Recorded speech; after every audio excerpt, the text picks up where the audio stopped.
Hi guys, welcome to Beyond the Muscle. I am very excited to welcome our next guest, Coach Faz from Faz Lifts. So Faz is an online coach and he's got a great YouTube channel that puts out some really useful and practical advice for lifters. And he's been lifting for 3 decades, which is even longer than I have. So yeah, he's been in this game for a while. So this is going to be a fun chat. So yeah, welcome Faz. Really excited about this chat. How are things? How are things going? Anthony, thanks for having me on. Yeah, things going well. Looking forward to this chat. Yeah, I was saying to you earlier, I don't often get invited to British podcasts, so it's nice to get a bit more traction in the UK. So that's coming along nicely. So yeah, thanks for the invite. Looking forward to the talk. Yeah. Hopefully I can help. Yeah, help with that. So yeah, first of all, I'd like to kind of get because I don't know much about it. So I do follow your YouTube channel, but Mm. one thing I'm not too familiar with is your journey from being someone who doesn't lift to lifting. So yeah, I'm curious. So can you tell us like just a bit about your journey from the start? Like what got you interested in lifting, and yeah, like also like what was the catalyst for helping you fall in love with the process? So originally, I started off because I was an overweight teenager, and so I was about 17. I started to notice girls, and I also noticed that they weren't noticing me. So I thought something has to change here. So Yeah. it was in 1999, last century. I Mhm. went on a weight loss kick, started to drop a bunch of weight. I think I dropped something like 50, 60 pounds. Wow. And then I read a book called Brawn originally by Stuart McRobert. I was heavily involved in the hard gainer community back then. And so I rang my brother up because he was at university and I said, hey, we're going to start going to the gym at January 1st, because I was one of those guys in the year Mm. 2000. And he's like, okay, so let's go for it. So 2000 was my first official year of training. I dabbled a bit in my home gym before, but January 2000. So we took to it very well. I Mm. started off not very strong. I remember the first week I was there, I actually got my brother looked the other way and I got nailed under a 20-kilo bar. So I Right. didn't start off particularly strong, Yeah. but had a really good year.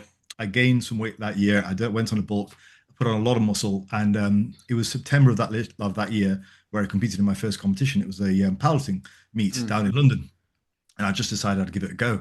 It looked like fun. Got the singlet and just went for it. Mm. Super nervous. Yeah. Fell through the floor with a three-plate squat to begin with. Right. Just really, my legs were so like jelly. I was so nervous. Mm. And I think I hit something like a 140 squat. I Mm. think it was an 80 bench and a 210 deadlift. So Mm. pretty reasonable numbers for 9 months of lifting. Yeah. By that time, I was really hooked. Mm. And I proceeded to get very strong over the next sort of 4 or 5 years. Hit about three-plate bench, four-plate squat, five-plate deadlift in that, the classic numbers. Mm. This is from the hard gainer community. This is what everyone once was Yeah. aiming for. And yeah, I just competed in powerlifting for what ended up to be 15 years. And Mm. I absolutely loved it. I love competition, love powerlifting, love the feeling of competing against somebody else, beating them, being the strongest guy in the room. Just absolutely adored it. Also, during that time, I competed in strongman twice. And the weird world of grip training, if you ever Right. heard of that. Yeah, No. that's No. it's almost embarrassing, but there's a whole group of grip competitions. A guy called David Right. Horn. He's a British arm wrestler. Really great guy. He's sort of a British lifting historian. Hmm. Great guy, arm wrestler type. And he puts on his grip competitions. So I was part of those in, I think, 2002 to 2004. So I competed in that as well. Essentially, they test different types of grip strength. Yeah. There's four different types of There's grip more than strength. one. Wow. Okay. Enlighten me. I'm curious. So there's pinching strength, Right. there's finger strength, how strong your individual fingers are. There's crushing strength, and I think holding strength or something as well. Right. So like Okay. which is what most people are familiar with, sort of Yeah. farmers walks and holds. But yeah, so they test you on all different types of strength essentially. So that was that, just because it was fun. Mm. But Mm. the thing is, I was quite happy to just give things a try. Like the powerlifting, just gave it a try at 18, which is quite unusual, I think, particularly at that point. No younger guy, no, not many younger guys were lifting at that stage. Like when I went to the Mm. gym, it was mostly guys sort of in the 30s and 40s and really seriously into it. But Yeah. teenagers weren't really lifting. It was more a case, I mean, I remember being asked, what do I lift for? People, Mm. you go to the gym, what for? No one Mm. really went to the gym just to go to the gym back then. So yeah, 15 years of lifting, and during that time, I was mostly in my previous profession, which was a school teacher. So Oh, my undergrad was in computer science, so I taught ICT and computer science, and then slowly from about 2015 onwards, I kind of transitioned into doing this full time. I got my first clients. Essentially, there were guys who asked me to coach them. Once I'd finished my competitive career in 2014, they knew I knew what I was doing. So got a few clients, and then that sort of built up. And as it built, I sort of did it full time. So I've been doing it full time since 2020. Yeah. Oh, what a story. Yeah, yeah, quite a few parallels with my own journey actually, but that's really interesting. Yeah, a few things I want to delve into. The grip thing is fascinating. I never knew that was such a that's Yeah. quite a niche thing that. Um, did you frequent bodybuilding forums back in the day, like in the early 2000s? Because I remember bodybuilding.com was big, but I joined one called ABC Bodybuilding way back in like it was 2001. And I don't Mhm. even know if it's around anymore, but that was my kind of entry into bodybuilding. Like the internet was in its infancy. And yeah, I learned a lot from that, to be fair. And also, Arnold Schwarzenegger's Encyclopedia of Bodybuilding was like a big reason I got into it at the time. But yeah, that's really cool. So you've competed in powerlifting like quite a lot. You've done some bodybuilding competitions too, haven't you? Yeah, I did bodybuilding in 2018. So Yeah, I had planned to take a 2 year off season, yeah, which pretty standard practice, and compete in 2020, but obviously that never happened. And yeah, now all of a sudden it's 2026 for somehow. So yeah, yeah. You gonna um, get back I'll, on stage? I I might do, but Mm, I'm so busy these days with the business and that mm, bodybuilding is a very all-encompassing yeah. endeavor. I love it. I love it. I love the process. I really enjoyed my prep. Mm, But I think it's the fatigue. I think mm, that might sort of take away from the business and my clients and things. So there's always I'll get in shape again this year. I got in pretty good shape last year. About hmm. March, I did a photo shoot, so I'll probably Yeah, do that again this year. So I like to get in at least reasonable shape once a year. But whether I'll compete again, I don't know. If it detracts from my work, probably not. But yeah. I do love the process. Yeah, for sure. Going back to your initial journey, would you say you got into it more from, because I know for myself, when you said getting into the girls, that resonated with me because that was the way I got into lifting as well. But it was definitely more from like an aesthetics perspective. Like I just wanted to look jacked. I think I was bothered about strength, but maybe not to the same degree that you were. So you didn't enter powerlifting competitions. But so would you say did you enter it from an aesthetics perspective as well, or was it more, do you just want to get big and strong? Yeah, in the early days, no thoughts of aesthetics at all. Really? And yeah, none. I just wanted to be the biggest, strongest guy in the room. That was my Mm, only goal, just to be really strong. For whatever, reasons resonated with my young brain at the time. But I hmm. just thought it was really cool to be super strong. Yeah, And yeah. that was the only motivation. For the first probably 15 years, I paid very little attention to aesthetics or how I Mm, looked, which I think, in a sense, it was good for two things. I think, firstly, it was quite good for mental health because mm, now I'm more concerned with how I look and whatnot because I imagine you're the same. You see yourself on camera quite a lot, and mm. like I see myself now, I'm definitely not. My face isn't as lean as it was when I was in contest sort of shape and stuff. You Yeah. start to have those feelings. I think if I'd had that when I was younger, I Mm. probably would have handled it worse. Whereas Yeah. now I'm not that concerned.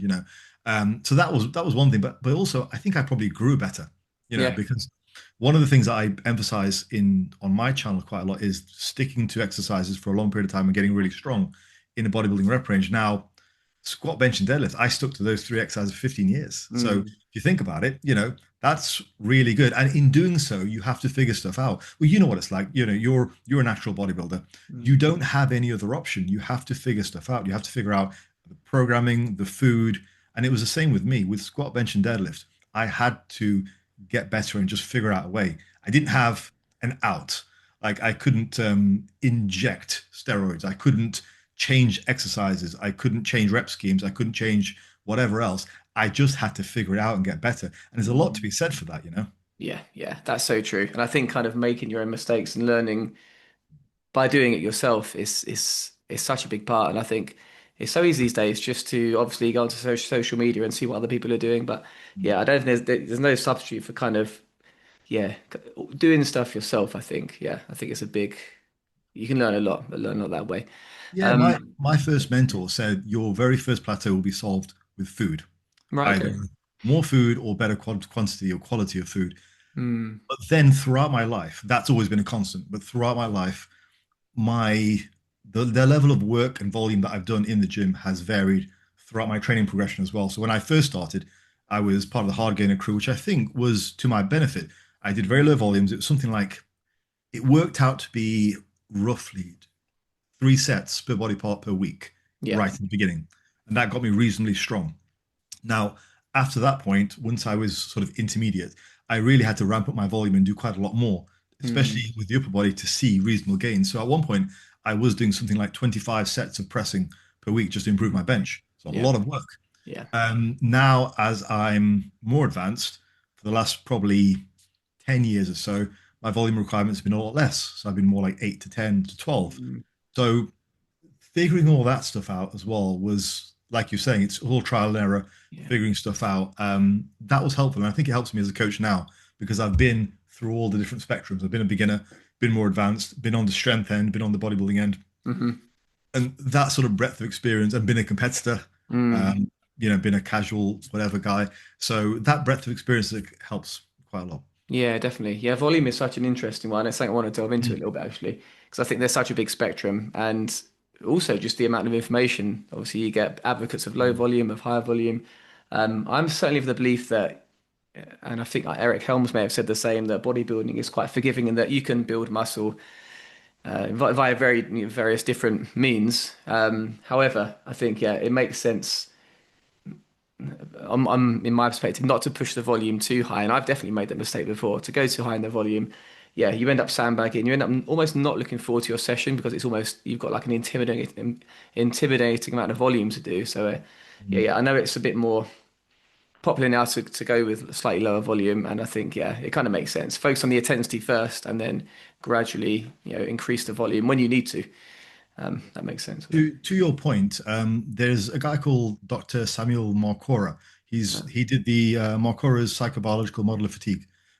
He created that in the 90s. Essentially, what he says is any feature of your training which can distract you from going all out Mm. is will have a biological effect if it affects your brain. Hmm. It's quite interesting actually. He watches my videos. He's in my comments, Right, which right. is awesome. I feel like completely starstruck Yeah, because yeah. he's this researcher guy. But it's a really interesting theory because to your point, if you know you've got say 3, 4 sets of an exercise to do, you naturally put a break on Yeah. the intensity in the first one. Everyone can always just put out a lot more, either more reps or more weight if they only have one set to do. It's a really Hmm. interesting psychological sort of thing. Yeah. And very often with clients, what I'll do is I'll have them, if I want them on a lower volume approach, I'll start them Mm. on one set and then we establish a really high level of intensity. And then I might add back off sets or add further sets and say, look, we've got that first set. We know the weights, we know the reps. You're not going to go backwards now. You've got to lock that in. And Hmm. it's a nice little trick that I can use to make sure they're training at high intensity. But that's a really interesting one. You increase the volume, all of a Mm. sudden the brain will put a brake on how much you can do, and that's tricky. Yeah, I can definitely resonate with that 100%. In fact, even yesterday I was training upper. My upper workouts are actually quite long at the moment because I'm only doing 4 days a week. And I was doing a set of single arm preacher curls. And already it's quite annoying because you've got to do one side, then the other. And I'd planned to do three sets. And on set one, I was thinking, I've got two more sets. I've got two more sets of this. So in my head, I was thinking, I don't want to limit myself. I don't want to leave reps in reserve if I don't have to. It's a small movement, it's an isolation movement. There's no reason not to go to failure. But yeah, I had that thing in my head saying I need to sandbag a little bit. I guess the only issue is that with going to failure all the time, you might sometimes, maybe potentially increase the risk of joint, aggravating your joints. I'm 42 next month, and I have found that sometimes when I push the volume a little bit too low and the intensity is maybe a bit too high, I do suffer from the odd little niggle here and there, a bit more than if I maybe leave one or two in reserve. So I think it's definitely a bit of a balancing act, and I don't think there's a one size fits all approach. But an interesting topic. No, I completely agree with that. I think my general recommendations on my channel are 8 to 16 sets per body part per week. That's Mm. I've come to that via mostly experience. Now, there's also been it was 2007 study worm bomb meta-analysis, which sort of roughly points in that kind of direction. But over the years, I've settled on that as a good volume recommendation, not because of the research, just because it seems to be about the good range for most people. Now, Mm. I do agree with what you're saying. I think there are certain body types who can benefit from very low volume. So Mhm. I've noticed like very thick kind of Viking guys seem Mm. to, like a Dorian Yates, Yeah. seem to be able to have the tendon and joint integrity to cope with low volumes. Yeah. To exactly to your point, it's a really good point that you said. If sometimes if the volume is too low, the weights just get far too heavy, and that can be problematic. Mm.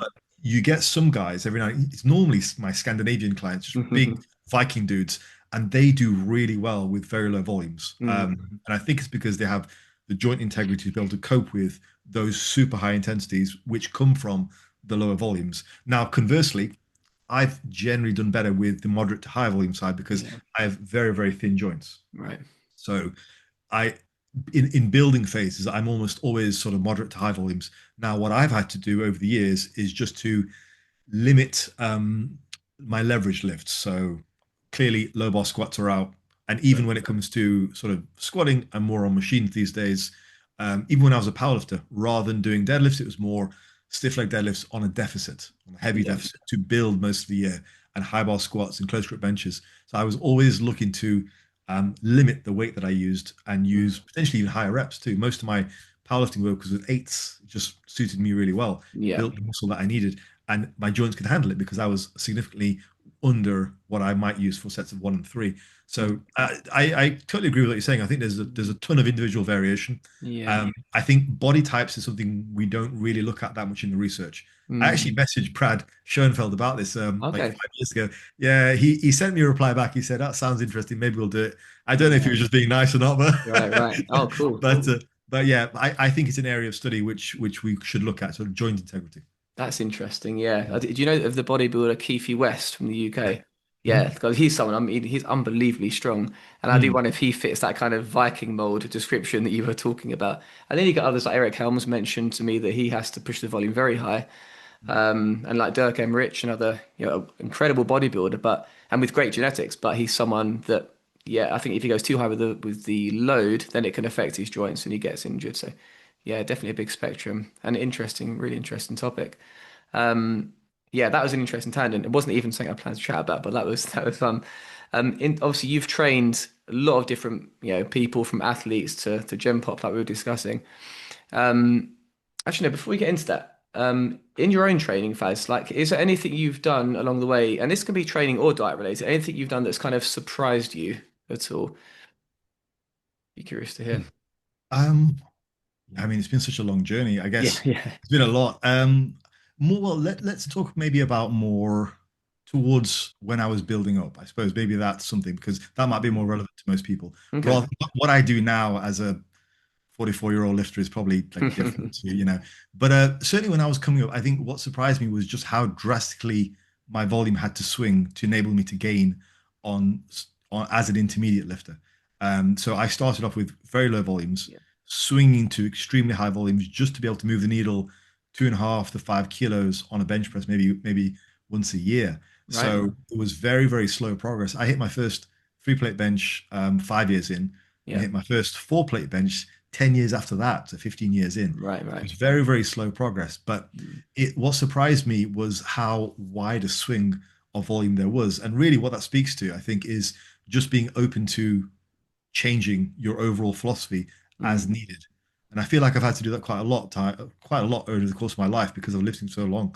You know, as soon as you think you've got all the answers, your body changes the questions essentially, mm, and that's kind of part of what happens. So yeah, I think if there's anything that surprised me, it's that the volume swings as I've developed my body, as I've gotten older, and how I've mm. had to change things. So like typically I speaking, I also use higher reps now than I ever Yeah. did. I generally, yeah, I mean, this is one of the reasons why I don't necessarily talk about myself a lot on my channel because it's not Mm, always applicable. But yeah, most of my upper body lifts right now are in the 15 to 20 range, lower body 20 to 25. I mm, find I'm able to do a good amount of volume with a good level of frequency. I can train as often as I want to, which is mostly all the time. And mhm. but that's a nice way of getting around some of the joint issues which I would otherwise encounter.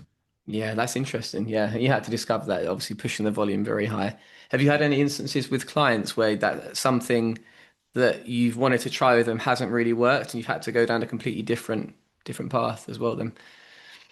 Yeah, no, normally, I start people with again fairly average recommendations, Yeah, so yeah. about 12 sets per body part per week. Hmm. But yeah, you'd be surprised. You'd be surprised. For some people, that's far too much. I had a client a couple of years back, and in the end, we got him on about 4 sets per body part per week. He was a Wow. big dude, Yeah, yeah. big, thick guy, already reasonably advanced, larger than he was strong. Right. But like he's a big guy, but he wasn't proportionally strong. So I didn't think the strength would be a problem. But he had just really bad joint issues all the time, whatever he Right. did. So he got down to about 4 sets, and he just gained great on that. And I Wow. thought that was quite unusual because he just didn't seem the type. I've done okay with that lower sets, but I'm quite strong. He wasn't. Mm, He wasn't relatively strong, and I find it's guys who are relatively strong for their size, that their volume for them is a little bit trickier because they're yeah. just so strong. They can output so much. So that surprised me a little bit. Yeah. Yeah, that's an interesting one. Um, yeah, I want to kind of delve into that area now, obviously, with your coaching experience. Obviously, training mistakes is quite an interesting topic. This is not really like a mistake as such, but yeah, talking about my own kind of journey, and sort of my own comebacks. I had a stint in bodybuilding leading up to 2015. Then I took a break and returned in 2024. But yeah, something I did back in 2023, like before my 2024 season, was I think I put a bit too much stock in the whole kind of Dr. Mike philosophy of training. And yeah, I think that affected my physique, potentially quite negatively. And not to kind of shit on him at all, because I think I Oh think shit. some of what he does is actually really good. But yeah, I'd be curious to hear actually, in terms of like training mistakes, what are some of the most common mistakes you see? Before you move on Yeah, yeah, that note, sure. specifically with the stuff that Mike promoted, because I went through a spell of his type of training in 2016 as well. What Okay. types of stuff did you find particularly not to work for you? So for me, I think what I was doing is it was too much emphasis on range of motion, I think, at the expense of load, at the Mm. expense of loading the muscle correctly. Perhaps pushing the reps a little bit too high, leaving a bit too much in the tank as well. I'd say those were the three things, but with the most important one being, yeah, getting a bit too almost religious on the whole range of motion thing, I'd say. Yeah, how about yourself? That was actually pretty similar. Yeah. So I'm glad you said that. Yeah, because I did the escalating volumes over a Hmm. 6 week block. I was really into that in 2016, alongside a very long range of motion and also staying in the stretch for at least a second or two. Yeah. Getting to deep stretch, staying there, and yeah, I ended up injuring my hamstring. Right, So right. that was unfortunate. Mm, But yeah, I was really into it. This was when he was originally on Steve Hall's podcast yeah. in the early days. Because I thought he gave some really good advice back in the day. I thought he was really good. He's a bit off the rails now, but I thought he started off giving some really good information. So yeah, I definitely found the stretching, the overstretching, full ROM stuff to be problematic, and I still Yeah. do. I think Yeah. there's a line of thought that some people say where they say if you do that range of motion, you will get used to it and you will get stronger in that range for life. Hmm. I think my hot take is for some people, it just won't happen. They'll just Mm, carry on, and I've seen it happen. They'll repeatedly just injure themselves. I yeah. think for some people, rather than trying to strengthen a range which is weak for life, if they just avoid that range, it actually Mm, works out a lot better. The back is a very common one. It's very right. common to do things like Jefferson curls and all that kind of stuff. Yeah. And I think that's very appropriate for a large portion of people. There's a lot of Mm, guys, a lot of rehab guys there who will probably roll their eyes on what I'm about to say. And for a lot mhm. of those guys, they talk about strengthening the back Yeah. through a full range of motion, all that kind of stuff.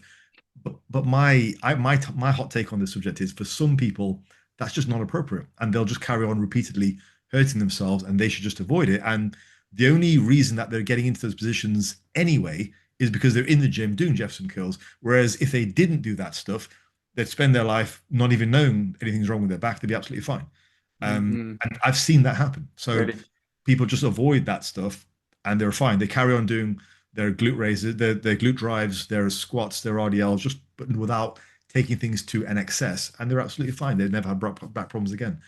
So I disagree with some of that kind of area. I just think there's certain groups of people who would be a lot better off just avoiding that. I don't think it's quite as clear cut as everyone gets stronger with doing Jefferson curls and whatever else. Yeah, yeah. To be fair, I've never done a Jefferson girl, and my wife has tried to make me do them. My wife is a physio, and she's a big advocate of that movement. But Fair yeah. enough. However, I've never done. I have quite a long torso, and I attribute that to getting but potentially quite a tight back. Yeah, when I have to do like a hip hinge, it's a very big movement. I'm not particularly strong in that movement as a result. So I attribute that to my lower back tightness. But Makes sense. yeah, yeah. I think going back briefly to the whole Dr. Mike thing, it's I Hmm. can see the appeal. He comes across as someone who's very smart, always talking about his PhD, and I think, yeah, it's Yeah, but it has become like a bit of a religion. And funnily enough, it was before I had Jeffrey GVS on the channel last year. I was watching one of his videos about critiquing people who trained in that particular way with very, very low weight, like super exaggerated range of motion. And I was thinking, yeah, I definitely made those same mistakes. Not to that degree. I still trained fairly heavy, but yeah. On one hand, I can see why that style of training appeals to people. And yeah, Dr. Mike is obviously a very charismatic guy. But yeah, it makes sense. Do, do you not find sometimes when some of the content from there is it's quite foreign to what we do here in Britain as Yeah. lifters, you know? Because I came up in the era where I was taught by guys who lifted with Dorian, and it was Mm, all about just getting really strong, mm, and they were serious lifters and hard men as well, you know, serious and rough guys mhm. from rough backgrounds who are Yeah. lifting heavy kind of weights, and Mm, it just that's what I grew up with, and it seems very foreign to some of the stuff that you hear about. And every now and again, the trend will come around, and now it's coming around to low volumes, and I sort of breathe a sigh of relief and go, right, we're back to mhm. normality Yeah. now. Yeah. I think that's always been the difference between different cultures. You know, you have the Mm. Dorian Yates, like I'm trudging through the snow kind of culture, Yeah, yeah. and all this. Yeah, sometimes I find there are global trends where people are as well. That's And I think with interesting. yeah, I think certainly with England, we've always veered on the side of being more of the high intensity kind of crowd. Even if you look at the researchers who come from England, like Hmm. Fisher and Steele, Yeah. tend to be the low volume, really hard workers.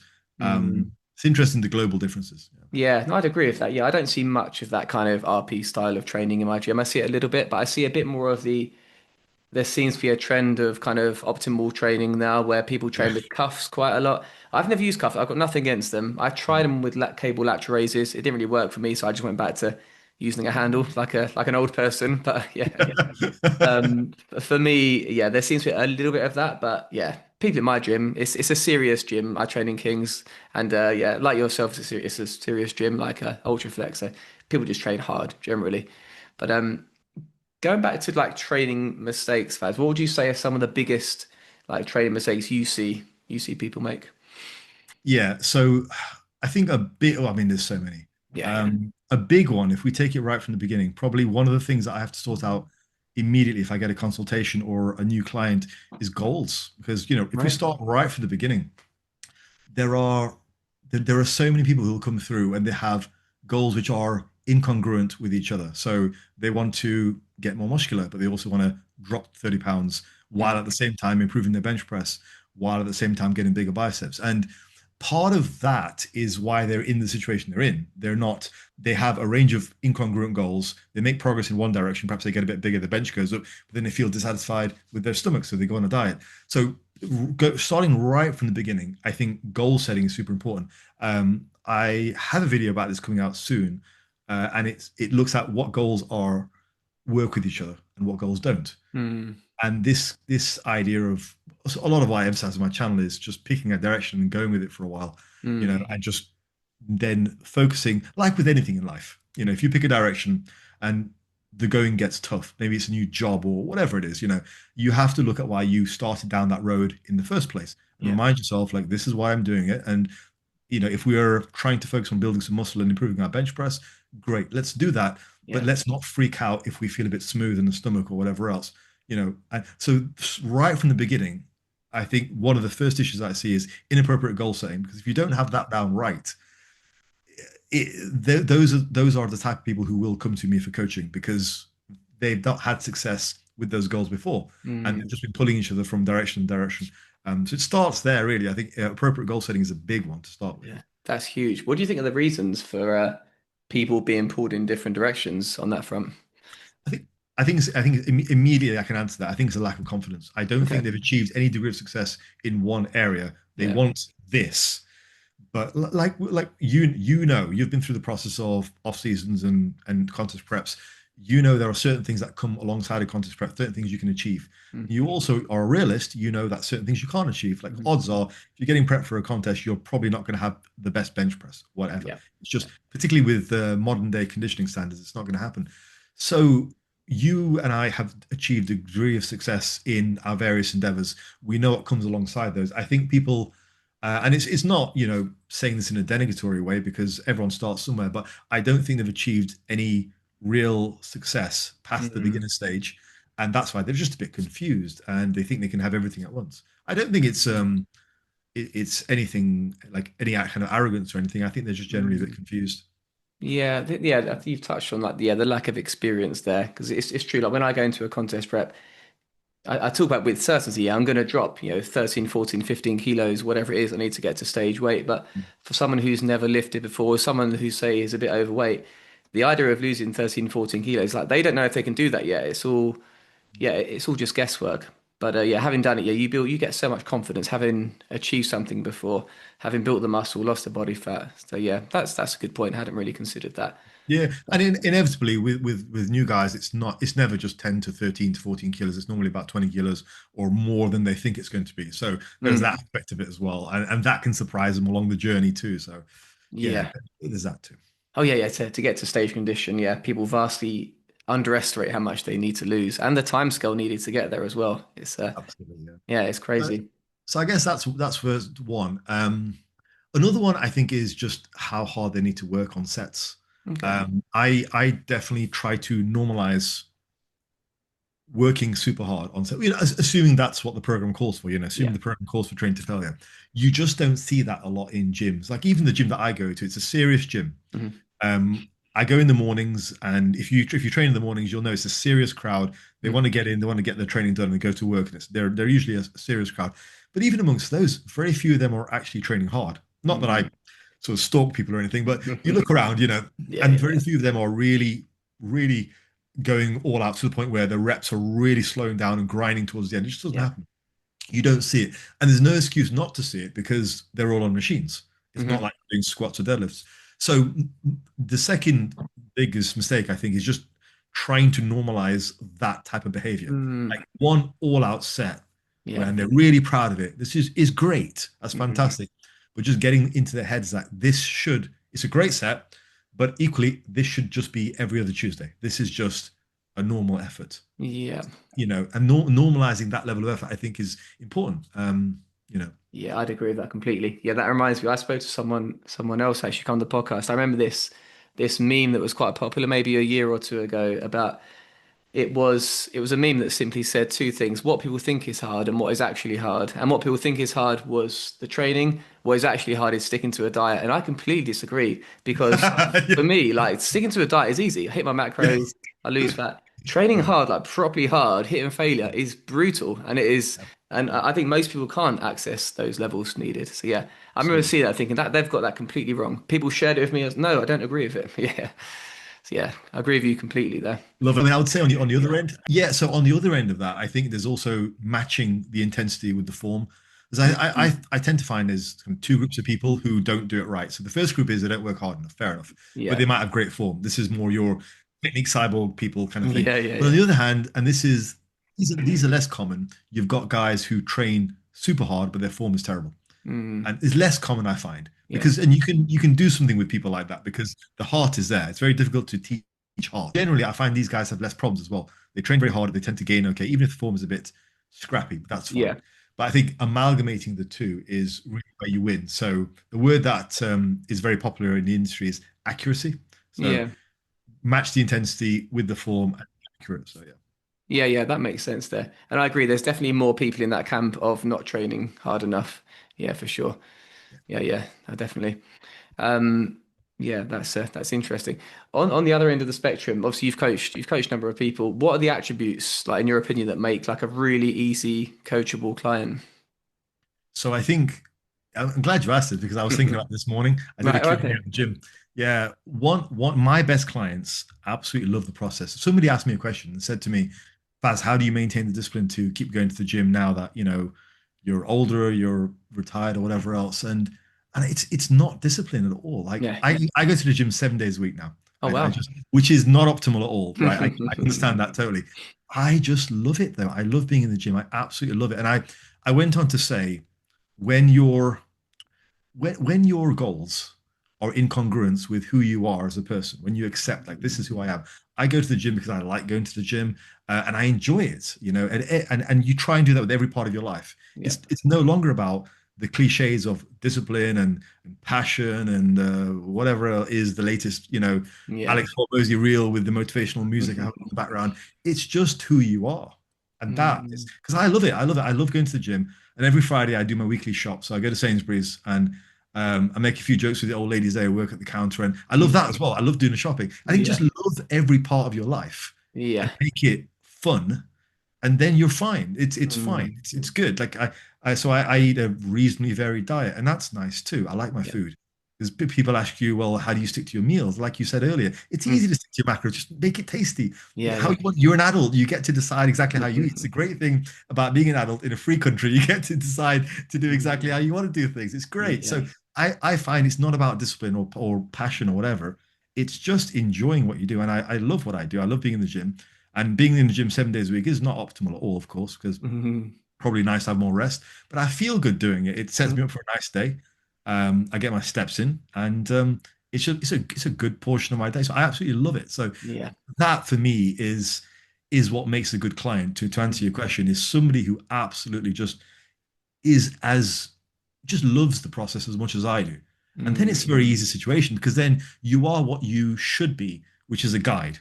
Yeah. I am a facilitator, like I was when I was a school teacher. I don't need to hype my year 11 students up. They've got an exam next week. They know they've got an exam next week. Like it's Mm. their future. Just like now, it's their physique. I'm not there to be a cheerleader. I am a facilitator. And tell them how to do it. I can provide them with the route because I've been there myself. But ultimately, they've got to love it. So the clients who do the best are the ones who provide the, I hate to use the word passion, but who provide the passion, I guess. Mm. Just love the process. Yeah. It's not about the discipline or the motivation. They just love doing it. And inevitably, as you no doubt do with your clients, well, you end up becoming friends with them Yeah. because Yeah. they have common interests and Mm. they love working out as much as you do. And it's Mm. just nice. I'm from a young age, I've always found working out to be cool. Being big and strong has always been cool. I still have a love affair with it at this point, and that's what makes the best client. They just love it. Yeah, that's amazing. What a brilliant answer. And yeah, completely resonate with that. It's true. And it's nice to go to the gym and see the same faces there and just share that experience with others for sure. I must admit though, I do love the gym like yourself. However, there are days when I'm a bit tired, the kids have been playing up, I've had a busy day where it's hard to get myself to the gym. But yeah, I will still go. I will always just go there. And then when I do, when I get into the sets, I feel great. I feel amazing. However, I can't. I do have days where I wouldn't say there's doubt because I love the process too. I love both training, I love bodybuilding, I love all of it. But yeah, I struggle sometimes on those particularly busy days. But then I don't train early. I train later in the day, so I think that's could be a difference as well. Yeah, But yeah. yeah, yeah, brilliant answer. That's true. You can't fake passion. You have to actually want this. So yeah. Somebody asked me once on a Q&A, Faz, they said to me, Faz, what do you do if you're sad, on a given day? And I said, well, I eat my chicken and rice sad. I go Right. to the gym sad. I go to Yeah. sleep sad. It's Right. like Right. nothing changes.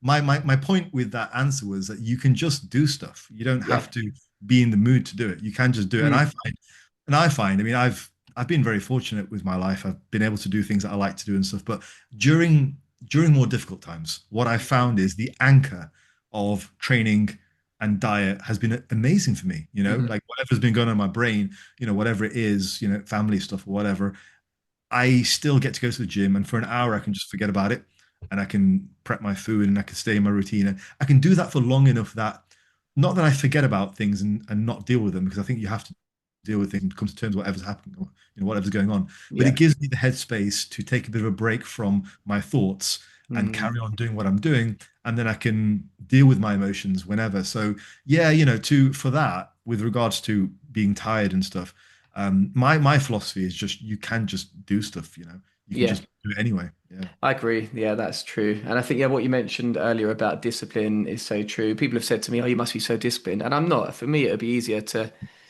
the gym is so ingrained in my routine now that it'd be harder to not go to the gym. And I'm sure it's the same for you. Yeah, there was something else I wanted to touch on there. I've forgotten what it is. Maybe it'll come back to me. But yeah, that's such a good point. Yeah, that was it as well. I think for me as well, you mentioned when you're not really feeling, when you've got other stuff going on in your life. And I think for me, I don't know if it's the same for you, there's like the element of control. You can't control what's happening here, but you can control your workout. You can control your diet. And I think That's a big part of it as well. And I think, like I've mentioned before, many times in this podcast, like the gym attracts a certain personality type, the person that is a bit type A, who likes to have control, routine, order, and structure in their life. And I think they're the people that make good bodybuilders and like for yourself, like really good clients as well. But yeah, I'll be Absolutely. curious, do you have the same thing when it comes to just general, yeah, like you said, the anchor. I think you have mentioned it, it's the anchor, isn't it? Yeah, absolutely. It's a for me personally, it's definitely a large part of my life and keeps me on the right track mentally. And I don't know what I do. I mean, now that I go to the gym, which is a relatively recent thing, 7 days a week, it Mm, feels great. But what I would do is I would take Saturdays off. right. And the reason that I felt good taking Saturdays off was because I was so disciplined the other days. So Yeah. it's not, a holiday is not a holiday if you're always on holiday, for example, if you're already Yeah. this. So yeah, for me, it's always been my anchor, like you say, for sure. Yeah, yeah, no, that's true. Something I wanted to delve into, Faz, was obviously, I'm in my 40s now. As you're 40, how old are you? 44, 44, 45 yeah. this year. Mm. Yeah, okay, cool. So you're a few years older, but yeah, still in that kind of same age bracket. I've definitely had to change the way I train over the years. And yeah, despite that, I think I still have I don't have a physique that looks 40. However, there are certain things I have had to change. I need to warm up a bit more. The big one for me is exercise selection. There are certain movements now that I need to, I think, flat out just avoid. And yeah, I have to be more careful with exercise selection these days. And when I was in my 20s and 30s, I could pretty much do everything, and it was a case of which movement do I like the best. But now it's a case of which movement just works better for me from a joint health perspective. I'd be curious to see like what changes you've had to make over the years, as you've got older. Mm. Well, curious with you, when did it change for you? Was it early 30s or mid 30s or late 30s?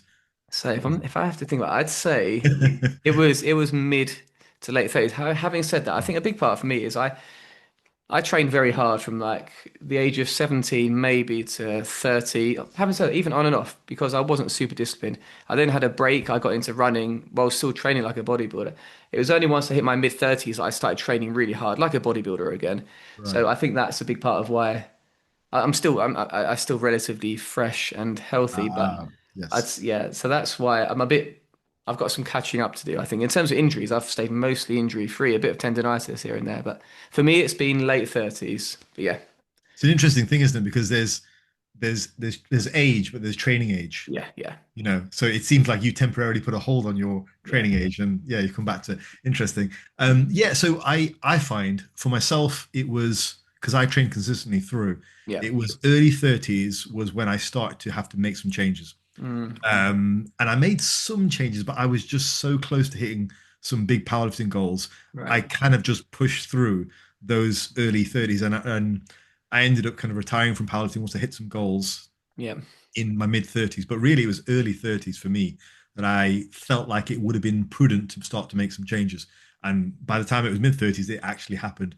And I tend to find that's about right. I tend to find what you do in your 20s in and bring forward to your 30s is a pretty good indicator of whether you knew what you were doing in your 20s or not, or you were just sort of getting away with it because Mm, of youth. Because I've had PTs come to me and say to me, well, things aren't working out in my 30s, physique's not mm, right, or whatever, and I'm not responding. And it's generally it's because they didn't know what they're doing in the first place. So yeah. they just they had a six pack because they were 18 and Yeah. whatever, right? So yeah, I definitely had to start making changes very early on Right. for sure. Because by the time I was 30, I was already lifting some pretty decent weight. I think I was benching 3.5, Hmm. squatting definitely well over 5 and pulling definitely over 6 at the Yeah. time. Yeah. And so at that stage, I should have made some changes, but I didn't. And I Mm, ended up making more. But to answer your question in a more useful way, what I do now is I tend to use higher reps, which yeah. is what Yeah. you said earlier. I like that. I tend to find there's a threshold where my joints just aren't happy. Uh-huh. If I'm training significantly under that, I'm usually pretty good. So yeah, to be fair, I know that the science-based lifters would say that I'm going to get a lot more fatigue with higher reps, Hmm. which I find hilarious, really. But it's so funny because they'll all say that the brain plays quite a large role in how much you enjoy things Mm. plays quite a large role in your recovery. But then as soon as you say you prefer higher reps, they say, well, that's wrong because they Yeah. develop more fatigue. It Yeah. doesn't make sense. It's not actually very scientific. But yeah, so I prefer higher reps. I find they're easier for recovery. To be honest, when people start to talk about how lower reps are better for recovery, this is the whole science-based lifting thing. Yeah. I just found it completely mad. Mm, Anybody who's been under the iron for any period of time hmm should be able to tell you if doing the sets of five hmm versus sets of 15 or 10 or whatever else for, reasonable compound lifts, maybe chest pressing, rowing, rather than like 20 rep squats. Obviously, Yeah. those are brutal, far easier on recovery. So I Yeah. don't know where that came from. It just seemed a bit mad.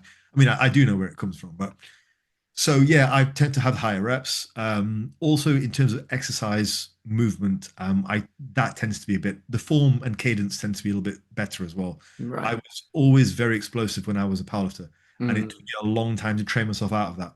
If you imagine, I'd done quite literally millions of reps just being explosive as possible, yeah. Yeah. and for a while, I had to actually drop the squat, bench, and deadlift because I couldn't do them and not be explosive. Is Yeah. I know it sounds like some kind of weird brag, but it's just the way that my brain was wired. I couldn't do Mm, a regular bench, so I ended up having to get rid of it altogether, do chest pressing for a while, and I was yeah. able to slow it down. So nowadays I lift with much more control. That helps too. So Mm, by doing that, by using some lifts which are place me in positions of poorer leverage, yeah. that tends to be better as well. So combination of all those things just mean just trying to get a bit less weight on the bar, but still work the muscles to the hilt is the overall broad philosophy of where I'm at. Yeah. No, great answer. Love that. Yeah, a couple of points there. And when you mentioned high reps, how high is like the very upper ceiling of that? I like 25s for legs, Oh wow, particularly. okay. Yeah, so 20 to 25 for legs is quite nice for me. Mm, Up to about 15 or so for leg extensions and curls because they can get a bit burny and I don't like that. But mm, leg pressing, certain squatting exercises, some ones are okay. That they tend to work for well in the 20 sort of range. I like that range. really? Yeah, I find it works for as long as if you try it for yourself, it'll take you a Mm, couple of weeks to get used to getting over the burn and stuff, but you're yeah. fine. You're fine after that. It's fine. Yeah, interesting. Yeah, I'd never tried squatting that high reps to be fair. For me, like a set of 10 reps on I've gone to the Smith machine recently. I really just enjoy doing Smith machine squats. But yeah, my 10 reps is like a high rep set for me. And if I'm very out of breath. Maybe I need to work on my cardio, but that's a very high rep set for me. I think with the anything higher than that, I'm thinking more like belt squats. I see. Right. Yeah. Yeah. Yeah, an actual squat on the Smith machine. I don't think my cardio is up for that. I know Mm, Jeffrey does like 15s, but he is on another level with his conditioning. yeah. But yeah, for me, probably the highest on barbell squats with the Smith machine would be about 15, and Yeah. it's an unusual effort though. I'm thinking more like belt squats and maybe pendulums, some types of pendulums where you're really locked in. Mm, Hack squats as well. That's a bit more permissible for the 15 range, yeah. whereas leg pressing in 2025s actually works really well. Yeah. Yeah. Yeah. Interesting. Yeah. Maybe I should experiment more. Yeah. A bit less Mm. pressure in my old joints as well. Yeah. Yeah. One other question as well. In terms of injuries, have you suffered anything major at all over the years? The majority, any that I've got have been outside the gym. The worst that Right. I've had is a back injury, which was due to a biking accident in 2020. Mm, It's the damnedest luck because right. I've pulled, like I used to pull heavy a lot. I pulled 300 kilos. Mm, I usually pulled with a round back as well. right. No Right. problem whatsoever. Mm, 2020 biking accident, and it's fine now, but that was the worst one. But everything else has been fine. Elbows, shoulders, mm. knees, all pretty good. I think lifting in general is a pretty safe endeavor. Yeah, no, I think it is. It's such a controlled thing, and I think yeah, you see a lot of enhanced lifters have like pec tears and things like or bicep tears on really heavy deadlifts if they're doing like under over. But I think yeah, it's such a controlled thing. The injuries are more just tendinopathy, tendonitis issues, aren't they? Which everyone is going to get. Um, Another quick thing I wanted to chat about was kind of obviously you've encountered a lot of different reasons for people wanting to get in shape. And this is something me and my co-host chatted about on the last episode was like, what are the right and the wrong reasons to train? And yeah, this for me, it was like a really interesting topic. It helped me kind of explore what was it that appealed to me when it came to bodybuilding and training in the first place. Is it something you've kind of explored, like your reasons for wanting to get into it? I know we've kind of touched upon this in the first place, but yeah, what your why, I suppose, was it you just it was about getting bigger and stronger initially. Yeah, I guess without going too far into it, there's some pretty dark stuff there as well in terms of why I got in. You Right. know what it's like. You know what it's like, Anthony. You get older and you start to look Mm, back at your life and you realize some of the reasons why you thought you did something yeah. were maybe not the real reasons, and you uncover layers of yourself. If you're Yeah. introspective and Definitely. reflective.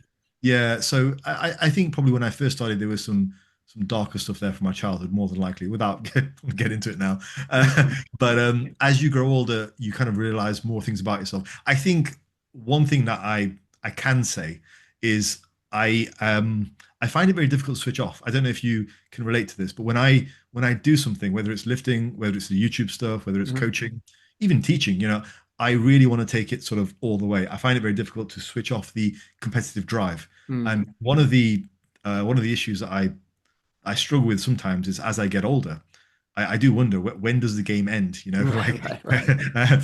and I worry, like, am I going to be, in the old folks' home, just like racing people on my wheelchair and stuff? Yeah. Yeah. So I find as I've gotten older, I realize that's a personality quirk of mine, which is Mm. good because it's good to get things done, Yeah. but it's not always positive because it can have a detrimental effect on you in terms of your life balance and whatever else. So yeah, I'd say with that, I that's something that I would kind of struggle with in terms of switching off. What can you That's relate to interesting. Yeah, I can definitely relate to that. Yeah, it's funny. Me and my wife Sarah, she's always said that if I'm someone, if I do something, I'll become obsessed with that thing, basically. Whereas she likes to try lots of different things, just to get a broad spectrum of experiences, I guess. Whereas myself, I find a thing and that I'm laser focused. That is my thing. that? I became like an artist. I started doing commission artwork for people, and I became obsessed. And a very, very high standard, creating photorealistic portraits. I got into photography and managed to, yeah, it was my obsession for maybe 6 months or a year. So, yeah, I'm definitely wired in the same way as you. And bodybuilding's been the same. It's like if I want to do something, it's going to take over my whole life, and I just have to accept that, basically. So I worry. Yeah, I worry. I kind of wake up at night sometimes thinking, well, I think as you get older, you consider your own mortality a lot more, and I Yeah. certainly do. But also, yeah, I think, yeah, am I going to be able to do this forever? Yeah, I really resonate with what you just said. Yeah.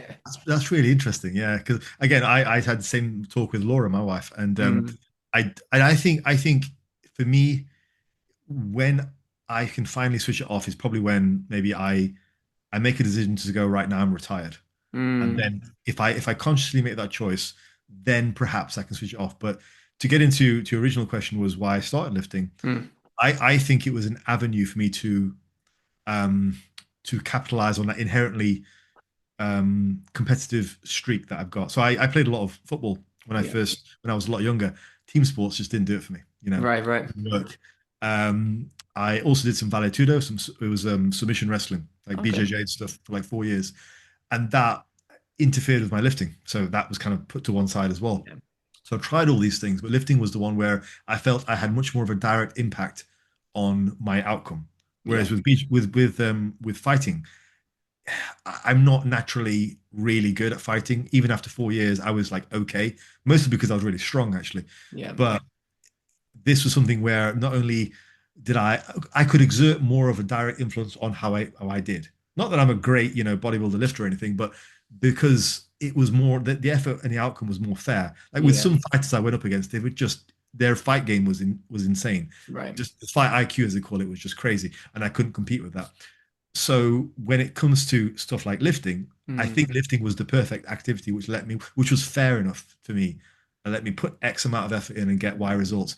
And I feel that way with business as well. And so yeah. I worked as a school teacher for a long time, and my Mm, frustrations there, I love teaching, mm. love being in the classroom. Everyone jokes and says, was it the kids? It was not the kids. Kids are great. I still see some kids around and stuff, and they're great. Kids. It was just a system and working for Right. somebody else and being at the behest of a system, an industry. And Yeah. whereas if I work for myself now, it's much more put in X, get out Y, Yeah. and that appeals to me. So I think, yeah, the competitive drive is something which I think if eventually at one point I can, I think, right, I'm retired, that's probably when I hope I can just switch it off and go, right, that's me done now. I've won the game, you know, Mm. and that's it. That's when I think I'll be able to switch off. But otherwise, I think the reason I got into lifting originally, multi-layered, and Yeah. it was just a good avenue for my personality trait. Yeah. That's a great answer. Yeah. I think you can continue to be competitive in when you're retired, I don't know, crosswords or something. I don't know about, yeah. But I also, probably will. yeah, yeah, I can relate. But also, do you think there's a lot more people getting into lifting for the wrong reasons these days? Would Oh you yeah, say? Yeah. yeah, What, totally. social media pressure, etc. You know what? Just to steer the conversation towards steroids and drugs for a second. Okay. So when I was growing up in the 90s, my brothers went to university in Edinburgh, and I went to university at the University of Liverpool. And the dance scene there was like the rec drug scene there was quite big, right? So Right, yeah. it was very common for young guys to go and pop like ecstasy tablets and all that kind of stuff, right? My theory is with a lot of these guys who are PTs at local gyms or like they're not PTs, they're like online coaches and stuff, you know, they Yeah. set up as an online coach. Um, but you can tell they're just juiced to the gills. Hmm. I think that is this generation's ease on the dance floor. I think it's just an Right. excuse for guys to take drugs. That's my theory. I Mm. think so for getting into it for the wrong reasons. I think some guys they're not bodybuilders. They're just Mm. not. You see them like I'm thinking of one guy in particular who is an online coach at the gym that I go to, and he blew up something like 30 to 40 pounds after his show, but within 2 weeks. Right. He, he's just insane. His face looked blown out. Yeah. There's no, there was just no, from my perspective, there was just no foundational bodybuilding standards there at all. He's not a Mm. bodybuilder. At that point, he's a druggie really. It's all Yeah. he is. There's no foundation of bodybuilding, and I think getting into it for the wrong reasons. I think they're getting into it because that's the look. In the 90s, that same guy would have been on the dance floor with his tartan trousers, his Doc Mm. Martens, with his Mm. glow wand, taking ease. Whereas now, that's this generation's thing. They've got a Viking beard, they've got a Yeah. paper notepad, a trained by JP t-shirt, Yeah. and Yeah. that's their thing. And that's the wrong reason to get into it. I think that the love of actual bodybuilding and the love of the sport, the mastery of the sport, is missing with some of these guys. Mm. That's They're just interesting. Yeah. pretenders. Yeah. Yeah. Yeah. That's interesting. Yeah, because people, I mean, people, this generation of kids drink a lot less, so maybe, yeah, maybe there's a good bit of truth there.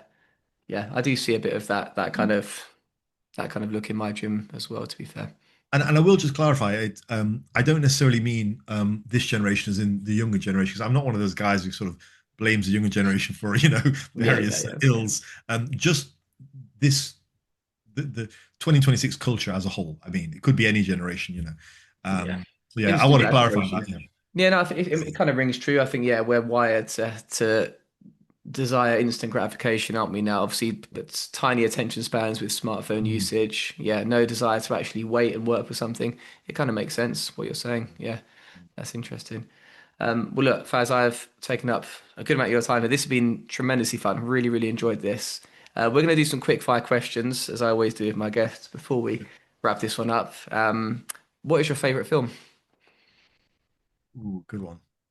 We've been rewatching films recently. Oh, yeah, We've been rewatching 90s films recently. good Seen some era of great films. ones. Yeah, so Ransom with Mel Gibson. My God, obviously Mel Gibson went a bit crazy later in life with the whole Scientology and stuff. Yeah, Bloody good actor in his yeah, prime. yeah, he was great. Yeah, I'd never seen that Ransom. film. Swatch it. So Yeah, yeah. intense, so good. So not, Mm. I wouldn't say it's my favorite. In terms of favorite, probably one of the Godfathers. Probably Godfather 2. Yeah, okay. I've only seen the first Godfather. Haven't seen the second. I know the second is meant to be the best, isn't it? I think But, so. yeah, no, good answer. I love the first one. It's such a good film. Yeah, we're rewatching The Office as at the moment, the US Office. But I love that. I've seen that many times. But Love that. Love it. Love it. Great show. Yeah. yeah, it's good. But we've seen it probably three times. We need to watch something else. And my son Yeah. is into Spider-Man, so we're watching the Spider-Man films at the moment, which are pretty cool as well. What are your hobbies outside the gym, Faz? So I play some video games. Well, one in particular, I play Oh yeah. really really geeky video game, but it's the only one I'm good at. So I've been playing World of Warcraft for like 20 years. Oh really? Yeah, not as much anymore, but I play it when I get some spare time. I picked it up again in 2020 because the world has collapsed again. My Yeah. wife said I should do something to de-stress from work, so I I think do I that. saw on your YouTube channel some references to that. Yeah, that makes sense. Yeah, it's super geeky, super waste of time, but I do it because it's a waste of time. Yeah, yeah. No, no, you enjoy it. Yeah. Do you play on PC or console? PC, yeah. Yeah, yeah. Yeah, I never got into PC gaming. I've got a PS5 quite recently, so I play a lot of that. But it's a fun hobby. Nice bit of escapism, I think, video gaming. Exactly. Yeah, yeah, yeah. Yeah. I might have to get a PS5 or whatever for Grand Theft Auto. That's coming out this year, right? GTA 6 is coming out at the end of the year, Yeah, yeah, after many, many delays. Yeah. I'll be Yeah, I on it. love the Red Dead Redemption 2 was a brilliant game. Yeah, by Okay. Rockstar. That's one of my favorites. But yeah, last question. What advice would you give to your younger self? Ooh. Okay, I'll say. apart from invest in Bitcoin. Yeah, oh God, yeah, if only. Yeah, Apart from that, yeah, the advice I would give is I would say, kind of related to what we were talking about earlier with regards to drive, just be happy. I think throughout my life, I have done things in the pursuit of happiness which ended up overtaking the end goal and became the goal in themselves. So whether that was going for a particular job or achievement or what recognition, whatever it was, the goal of all those things in the end is to be happy. That's why we do the majority of what we do is to be happy, to be secure, to be comfortable. And just remember, I'd say to my young self, just remember that is the goal. The goal isn't to do X, Y, Z, and whatever else that you are have in your head at the time, which is the vehicle for being happy, being secure, and all that kind of stuff. So yeah, yeah, and I would say that to any young person. I think it's valid. yeah. Great piece of advice. I think a lot of people will be able to resonate with that. Well, look, Faz, this has been brilliant. Really enjoyed this chat. We'll have to do this again sometime. I have to get you back on the channel because this has been a lot of Absolutely. fun. Yeah, yeah. Thank you for joining me. This has been great. I'll obviously put links to your channel in the description once it's all uploaded. And yeah, that is all. Yeah, thanks, Faz, for joining me. And Appreciate it. Thank you for having me on. It's been a pleasure. And yeah, I'll repost this on my channel too. thank you, man. Appreciate it. And yeah, thank you guys for watching and for listening. And we'll see you next time. Cheers.